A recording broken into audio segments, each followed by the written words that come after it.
One of the first questions that people ask when they first learn about the Urantia Book is, what is Urantia? What does it mean? There's actually a really interesting answer to that question. The etymology of the word Urantia is explained really well in a video created by Urantia Radio. The word has its roots in ancient languages like Greek and Aramaic, and we can recognize shared roots with names like the ancient city of Ur, the goddess Urania, even the planet Uranus shares a root with Urantia. Urantia Radio offers a few different possible definitions for the word, and I have a favorite.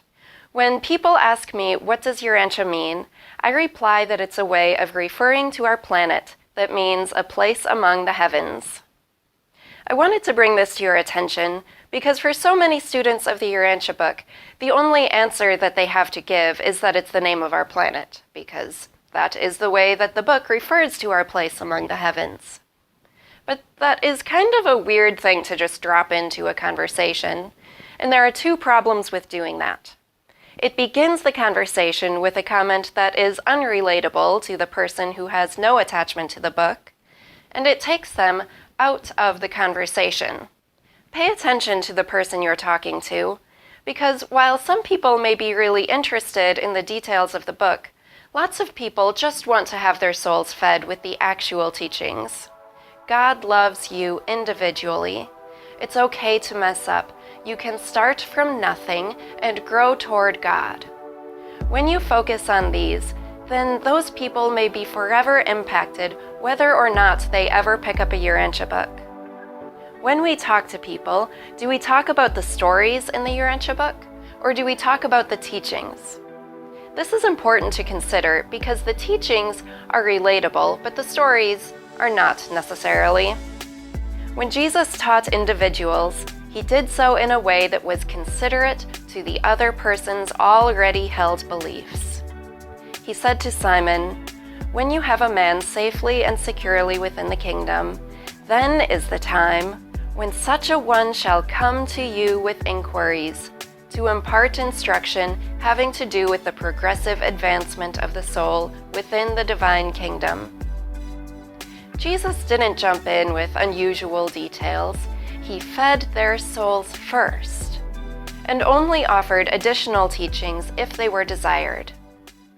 The second problem with the answer, Urantia is the name of our planet, is that it takes away the person's focus on the conversation. I never watched the TV show Game of Thrones, but there was this one occurrence that was apparently so epic that even I heard about it. Amidst all of the medieval scenery, there was a disposable coffee cup left on the set. And now, any viewer who notices that is not thinking about the dialogue or the body language or dragons. They're only thinking about that coffee cup. They have been taken out of the story. When we say something that is so shocking as to take someone out of the conversation that we were sharing, that person will miss or undervalue anything more that you have to say. When you answer the question, what does Urantia mean, by saying that Urantia is the name of our planet, you are telling them one of the stories of the Urantia book. So even if you go on to talk about the book's actual teachings, there is a good chance that you have brought that person out of your conversation and the actual teachings that you so desire to convey.